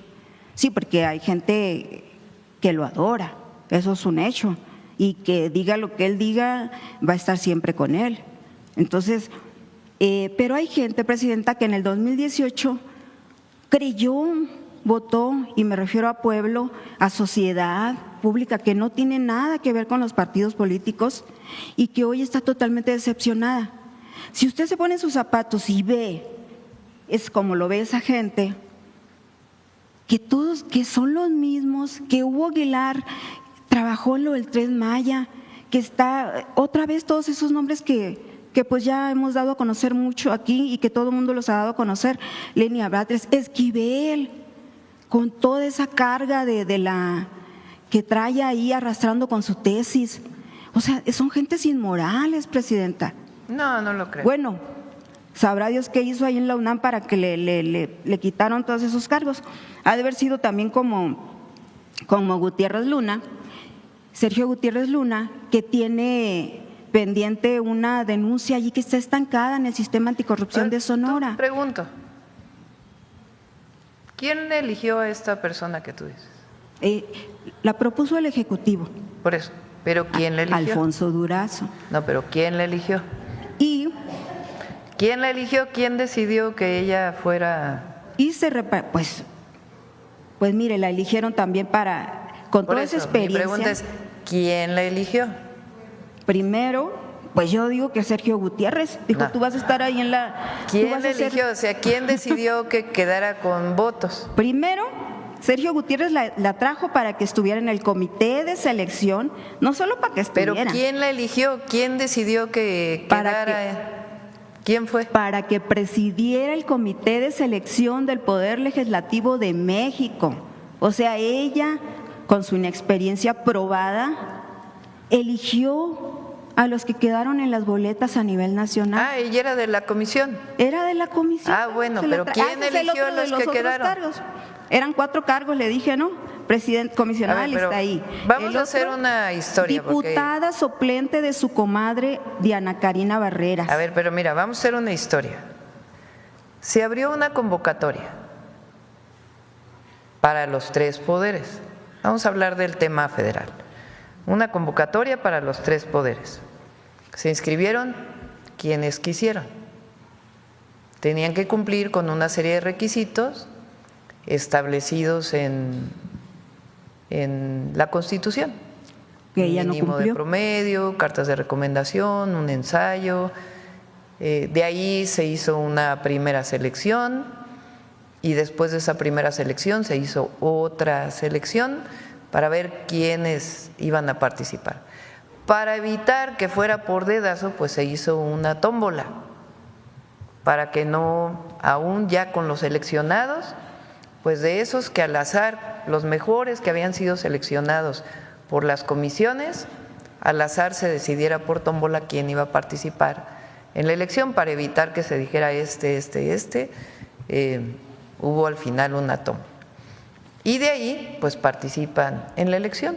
Igual fue en los estados. Entonces, no es que no haya habido selección, no es que no haya habido revisión de currículums, es decir, hubo una revisión de los que participaron y de ahí a la elección.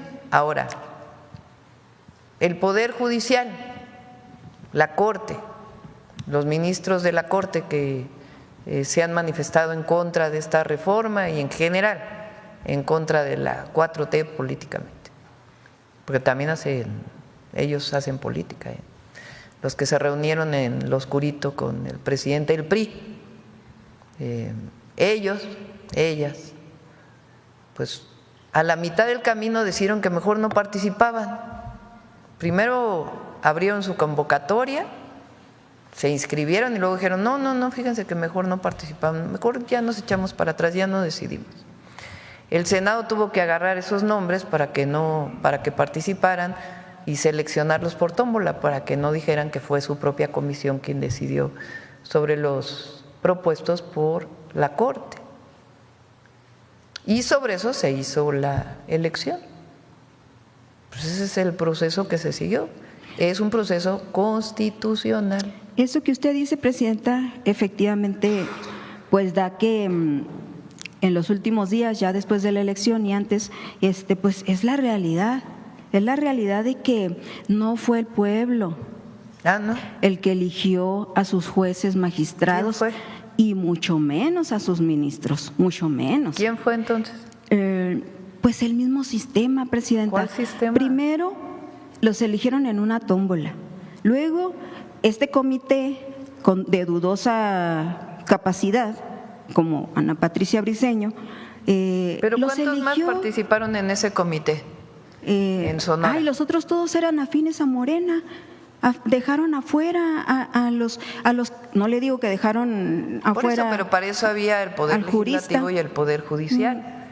Entonces, los eligieron en la tómbola y luego y al final los colocaron en acordeones. Ojalá, Presidenta, de verdad, por el bien de México, que se les haya colado un buen jurista por ahí, entre tanto nombre que salió, pero cuando le pregunto… Hugo es un buen jurista. Digo, un buen… Hugo Aguilar es un buen jurista. Ay, Presidenta. Lo que pasa es que hay mucho racismo. No. Racismo. Pero, no, esa es otra cosa, Presidenta. Ojalá él, de verdad, yo he tratado a Hugo, lo traté cuando en el Instituto Indigenista, lo he platicado con él, es como todo jurista, pero ¿sabe qué? Hay gente que es muy institucional y como soldados del sistema, haga de cuenta. Yo espero que él se logre despojar de todas esas cosas y que realmente sirva a la sociedad, y no sirva al Poder Ejecutivo o al Poder Legislativo. Porque cuando le pregunto yo, ¿usted qué le dice a estas personas que están decepcionadas, que ya ni siquiera quisieron ir hoy a las urnas a elegir? Algunas fueron, porque pues gana el civismo de repente, ¿no? Y es más, ahí está diciendo el Páramo que anularon las boletas un montón. Entonces, Presidenta, ¿usted qué les dice a ellos? Porque lo que se está viendo es lo mismo que sucedía con el PRI en otros años. Con el PRI. ¿Cedillo qué hizo? A ver, en el 94, ¿qué hizo Cedillo? Pues ya la estaba viendo perdida también Cedillo. Por eso, Cedillo dijo, se va esta corte, entra la nueva corte y la decido yo. Pues así era antes. Pero en el PRI de los 80, ¿cómo era? El Ejecutivo es un pequeño grupo o un poder. Pero aquí tuvo la oportunidad de votar la gente y votó así. No así votó, Presidenta, le ayudaron. Los jueces, magistrados y ministros del Yo Poder vi cómo Judicial. les llenaban las boletas. Y va a haber un mejor Poder Judicial que el que teníamos antes, porque ahora resulta que el que teníamos antes pues era muy honesto, ¿no? ¿Usted qué le dice a esas personas? A esos ciudadanos que no son ni la oposición, porque usted también se ha dedicado a decir la oposición esto y me critican y todo, pero ellos son aparte de la sociedad, Presidenta. Pero esta cosa que tú dices, que hay mucha gente que está decepcionada. Sí, hay mucha gente. No lo creo, no lo dicen las encuestas. Pues si tienen miedo también. Ya no, la libertad de expresión tampoco ya es. No es igual. Aquí se ejerce la libertad de expresión al máximo con la presidenta. Bueno, ese es otro tema que vamos a tratar en otra ocasión porque si no se me va a acabar el tiempo y no voy a preguntar lo que tengo que decir, pero la tómbola está amañada, la tómbola está amañada. Pero bueno, no, lo que le quiero decir, ¿usted qué le dice a esta gente? ¿Y usted cree que fue lo que pensó este señor Gutiérrez Luna para poner ahí a su comadre? Pero no, a ver, se hizo una selección, la gente votó, tomó una decisión. ¿Tú no estás de acuerdo con ello? Tienes todo tu derecho y lo manifiestas aquí en la mañanera, está muy bien. Pero, pues es ahora la Constitución está escrita de esta manera. Esa es la manera en que se elige ahora en México al Poder Judicial, de forma democrática. No, Presidenta, no la elige el presidente o la presidenta. No se trata de estar de acuerdo. Imagínese que tantas cosas no quisiera yo, que tantas cosas no quisiera usted, pero no es cosa de que esto me gusta y esto no me gusta. Es porque el poder del Supremo Tribunal, el Poder Judicial en Sonora siempre ha estado secuestrado por el sistema. Y con estos nuevos, es más, pensábamos que iba a cambiar algo con Rafael Acuña, pero ha tenido las manos atadas también. Y también es institucional y es un buen jurista. Entonces, mis respetos para él.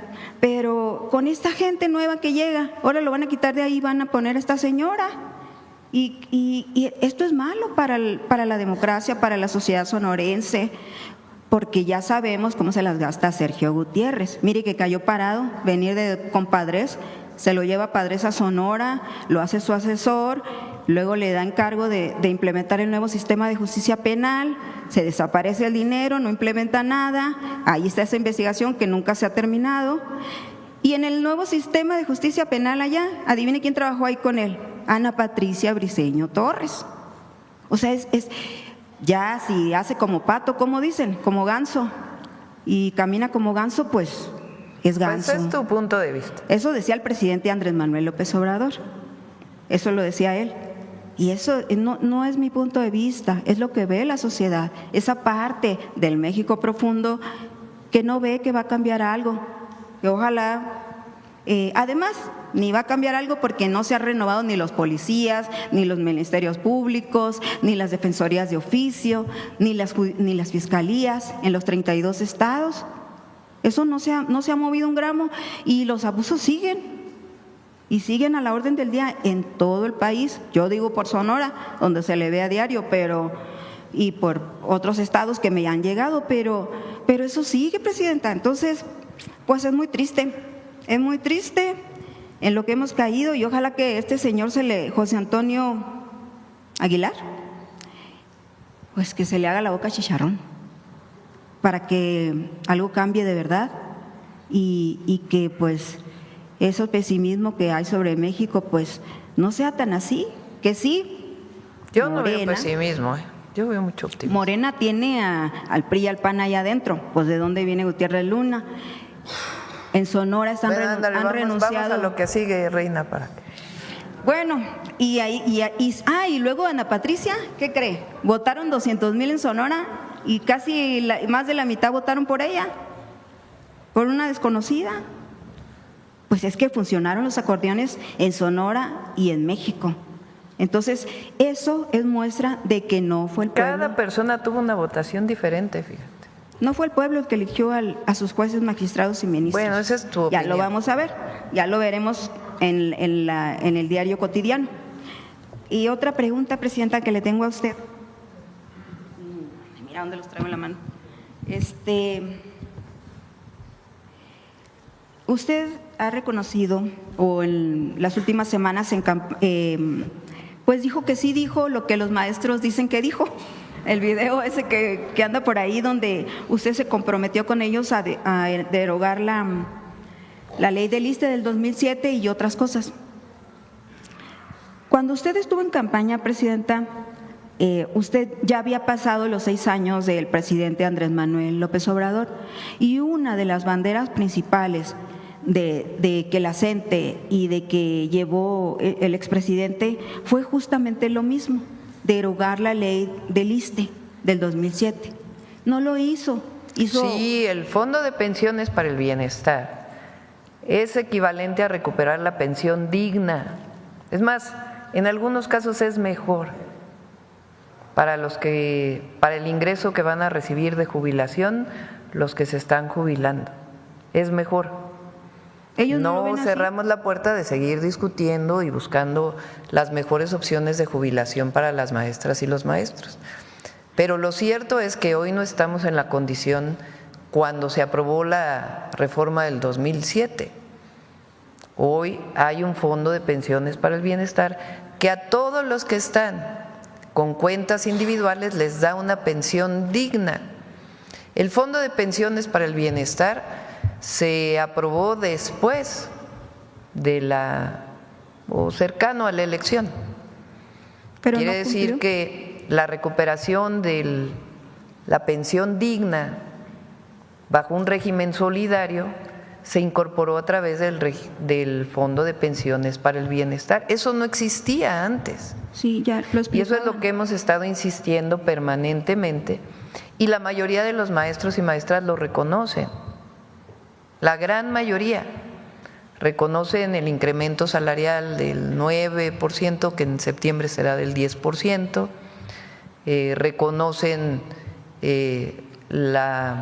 primero el congelamiento y después la disminución de la edad de jubilación para todos los que están en el 10º transitorio, reconocen que se le están condonando a la mayoría las deudas impagables del FOBISSSTE, y reconocen el Fondo de Pensiones para el Bienestar, que les va a permitir tener una pensión justa y digna. Es decir, no estamos en la condición de la aprobación del 2007. Hoy los maestros tienen acceso a una pensión justa y digna, y eso es lo que hemos estado planteando, que es equivalente pues a la reversión de la ley del 2007, y seguimos trabajando y buscando todavía mejores soluciones para la pensión de las maestras y los maestros. Esos maestros lo han de ser las maestras de México. Sí, esos maestros han de ser del sindicato, del CENTE, no de la CENTE. No, las maestras y los maestros. Porque la CENTE no son las cúpulas sindicales, son las maestras y los maestros quienes lo reconocen. Ya ve que el CENTE siempre ha estado con el sistema, y cómo en estos tiempos iba a ser la excepción. Pero no es el CENTE. Ha estado con el PRI, con el PAN. Son las maestras y los maestros. Fíjate, a ver, ¿quién había propuesto? Fíjate la propuesta que nosotros le hicimos, tanto a la CENTE como al CENTE y a los maestros de México, que para discutir la promoción de los maestros y maestras, abramos una discusión desde abajo con las maestras y los maestros. No queremos acordarlo con las cúpulas sindicales, ni con la CENTE, ni con el CENTE. queremos que opinen las y los maestros de México y que se discuta escuela por escuela. Y lo que orienten los maestros de México, eso es lo que va a hacer. Fíjate la diferencia. Mi pregunta, Presidenta, para usted es, ¿qué la motivó a usted? ¿O cuál fue el análisis que usted hizo?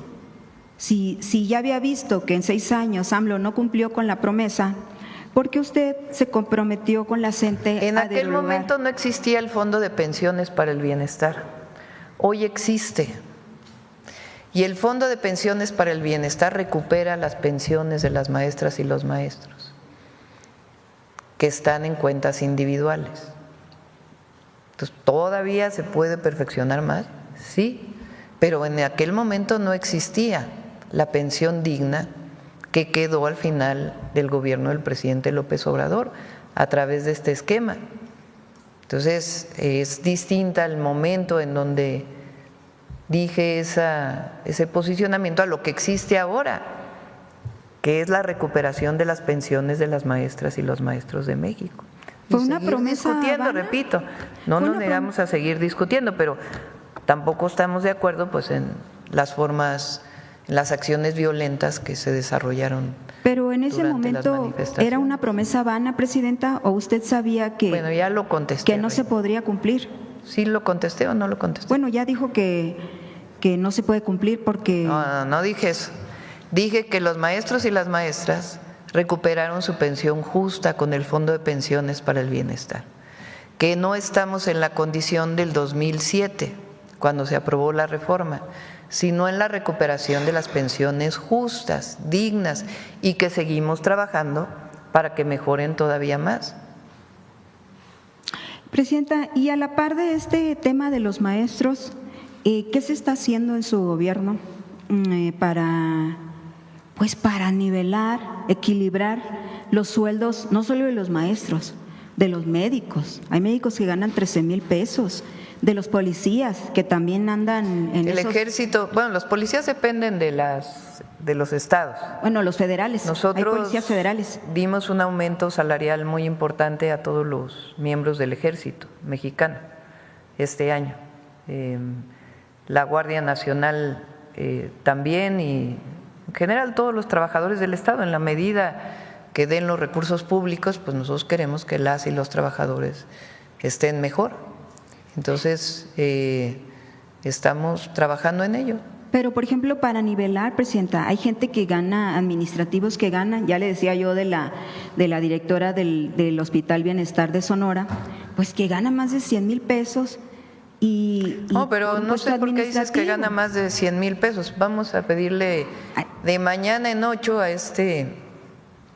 Alejandro Schwartz que nos muestre los salarios de los médicos. Fíjate, te puedo dar el ejemplo de la Ciudad de México, que fui jefa de gobierno cuando las y los médicos se incorporaron al IMSS Bienestar, y hacia allá vamos moviéndonos. Había muchos médicos que tenían contratos de honorarios que no les permitían prestaciones sociales. Primero hicimos una nómina especial para los médicos y después se incorporaron al IMSS Bienestar. Pasaron de salarios de 15,000 pesos a salarios de 38,000 pesos o más, con su base. Y ese es el objetivo que tenemos, y seguir aumentando, pues queremos que los médicos tengan los mejores salarios. Y los que son directores de hospitales no tienen la burocracia del sector salud no es como antes. Hoy además son médicos que dirigen un hospital, no es que sea burocracia, son médicos que están organizando a su hospital. Entonces, buscamos siempre los mejores salarios. Y luego no quieren estar en los hospitales públicos porque obviamente pues lo privado les deja más dinero. Bueno, eso me platicaban el otro día allá en la zona de hospitales de Tlalpan se llama, y que no hay médicos, aparte de que no hay medicamentos, por cierto, o hay escasez. Bueno, vamos cerrando, Reina Briazo, 9:15. Presidenta, nada más, Pemex y CFE, ¿se ha hecho algo para que ellos tienen sueldos y pensiones exorbitantes? ¿Cómo pueden ganar más que un maestro, que un médico? Bueno, mucho de ello depende de sus policía? contratos colectivos, que se hicieron en algún momento y hay que respetar los contratos colectivos y se trabaja siempre con los trabajadores sindicalizados. Ahí ya no se puede cambiar nada. Pues los servidores públicos de ambas instituciones hoy tienen salarios como el resto del gobierno, ya no tienen aquellos salarios gigantescos que se tenían antes. Bueno, se me quedan unas cosas aquí, pero ahora hubo unos cambios acá en los procesos aquí y parece, aunque lo que yo he visto es otra cosa, que ya que podemos participar cada semana en la tómbola. Nada más que como está mañana, pues no todos quedamos en la misma, no todos quedamos cada semana. Pero Reina, te quedaste pendiente el viernes y hoy mira ya tomaste tenía casi como 25 minutos de la mañana. Pero ya a ver si la semana que entra desahogamos estos, como el turismo legislativo de Sergio Gutiérrez Luna, que se fue a China con su esposa, también diputada. Por cierto, el Universal trae un reportaje muy interesante, Presidenta, que ya lo veremos, ojalá lo pudieran tratar mañana, de que el abuso sexual en la Sedena de algunas soldadas, bueno, hay que checarlo. A ver, ojalá lo pudieran comentar. Sí, ¿qué está pasando ahí? Tiene su protocolo la Sedena y están haciendo buen trabajo. Y porque la Sedena es consentido, pues por eso les aumentaron el sueldo. Pero bueno, gracias. Vamos con Humanismo Mexicano porque ya son 9:16.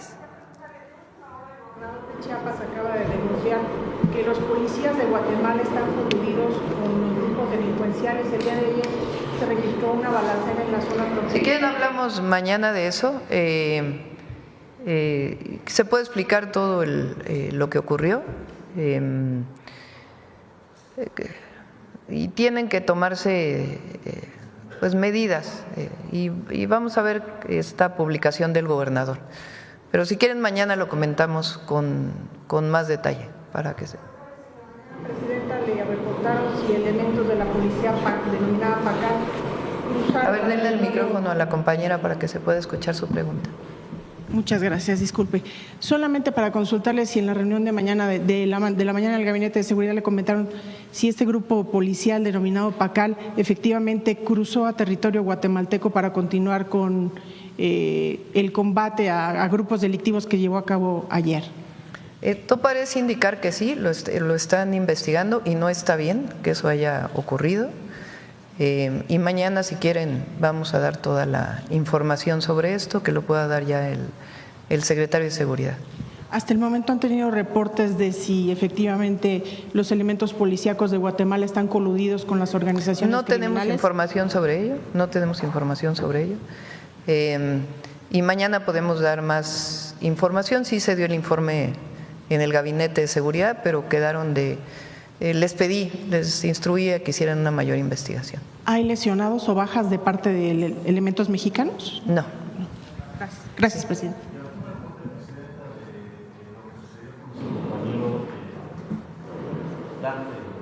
Camarógrafo del Canal 11, Dante Gutiérrez. Lo revisamos, no tengo esta. ¿Quieres comentar más sobre esto? Lo asaltaron y falleció, fue asesinado en un asalto. Mañana en un momento lo comentamos y vamos a estar cerca ahí de la familia, claro que sí.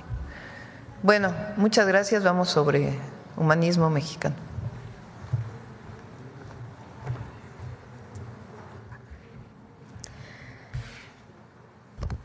Con su permiso, Presidenta, buenos días a todos y todas. El pasado 5 de junio se cumplieron 147 años del nacimiento de Doroteo Arango Arámbula, mejor conocido por todos y todas como Francisco Villa, un revolucionario que sin duda alguna inspira al humanismo mexicano. Aquel hombre de guerra, sensible a las injusticias sociales, se unió en 1910 a la revolución encabezada por Francisco I. Madero. Como ustedes verán a continuación, sus aportaciones al movimiento maderista no fueron menores y su lealtad a la causa tampoco. La huella que dejó el apóstol de la democracia en Francisco Villa fue imborrable, tanto así que el 8 de diciembre de 1914, en un acto de reconocimiento póstumo y memoria revolucionaria, retomó la iniciativa de la profesora María Arias Bernal para rebautizar con sus propias manos y definitivamente las calles de San Francisco y Plateros con el nombre de Francisco y Madero. Hoy esta conocida vialidad para todos y todas es prueba de la afinidad y el compromiso que tuvo Francisco Villa con el movimiento democrático y antirreeleccionista del iniciador de la revolución. Veamos el video, por favor. La Revolución Mexicana, la tercera transformación de nuestra historia, logró establecer por primera vez en el mundo los derechos sociales como parte sustancial de la Constitución. La lucha social de la Revolución estuvo representada por las figuras del general Emiliano Zapata y del general Francisco Villa. Conocido como el Centauro del Norte, Villa fue un genio militar que libró las batallas más importantes para derrocar las dictaduras de Porfirio Díaz y de Victoriano Huerta. Villa fue un rebelde perseguido por la justicia que no tenía cabida en la sociedad clasista dominada por los hacendados, empresarios y banqueros que sostenían al gobierno de Porfirio Díaz. Pero un día, Abraham González, uno de los colaboradores más cercanos a Francisco y Madero, lo invitó a sumarse a la rebelión que organizaron contra la dictadura porfirista. Villa contó después: allí escuché por primera vez el nombre venerado de Francisco y Madero. Allí aprendí a amarlo y reverenciarlo, porque venía con su luminoso plan de San Luis, con su fe inquebrantable y con su esfuerzo titánico para luchar por nosotros los pobres, los oprimidos, los explotados. El coraje y el rencor que tenía Villa contra los hacendados y las autoridades porfiristas que lo habían perseguido desde adolescente, encontró una causa justa en la Revolución de Madero. Así que se unió a la lucha. En octubre de 1910, reclutó hombres y acopió armas. Un mes después, ya había tomado la hacienda y la colonia de Chavarría en Chihuahua, con apenas 375 valientes. Con esta primera acción militar, comenzó la leyenda del Centauro del Norte. En las semanas siguientes, Villa demostró grandes habilidades guerreras. Era temerario en el combate, gran tirador y jinete. Conocía Chihuahua y Durango como la palma de su mano. Tenía don de mando, imponía respeto y disciplina y sabía ganarse la confianza de sus hombres. Era muy carismático y fue junto con Pascual Orozco el jefe revolucionario más importante en el norte. La revolución se extendió por el territorio nacional. Finalmente los revolucionarios, comandados por Madero, impusieron un sitio a Ciudad Juárez. Pascual Orozco y Francisco Villa precipitaron la batalla y tomaron la importante plaza fronteriza. Acto seguido, Porfirio Díaz presentó su renuncia. En el norte, Villa, Orozco y Madero. En el sur, Emiliano Zapata y otros jefes revolucionarios fueron los artífices del triunfo. En las nuevas elecciones presidenciales, Madero arrasó con más del 99% de los votos. El 6 de noviembre de 1911, asumió la presidencia de la República y comenzó el primer gobierno democrático en la historia moderna de México. Villa volvió a tomar las armas para defender al gobierno de Madero cuando Pascual Orozco se rebeló. Victoriano Huerta intentó fusilarlo, pero Madero le salvó la vida. No pudo evitar, sin embargo, que fuera apresado y recluido en la prisión de Tlatelolco, en la Ciudad de México. Villa, siempre indomable, logró escapar y se refugió en El Paso, Texas. Cuando se enteró de que Madero había sido asesinado, víctima de la traición de Victoriano Huerta, regresó para continuar la lucha que había iniciado con el gran líder democrático, a quien siguió admirando toda su vida. Villa construyó el ejército popular más grande de la historia, la División del Norte. Pese a no haber estudiado ni tener formación castrense, su genio militar y su compromiso con la causa maderista marcaron la historia de México.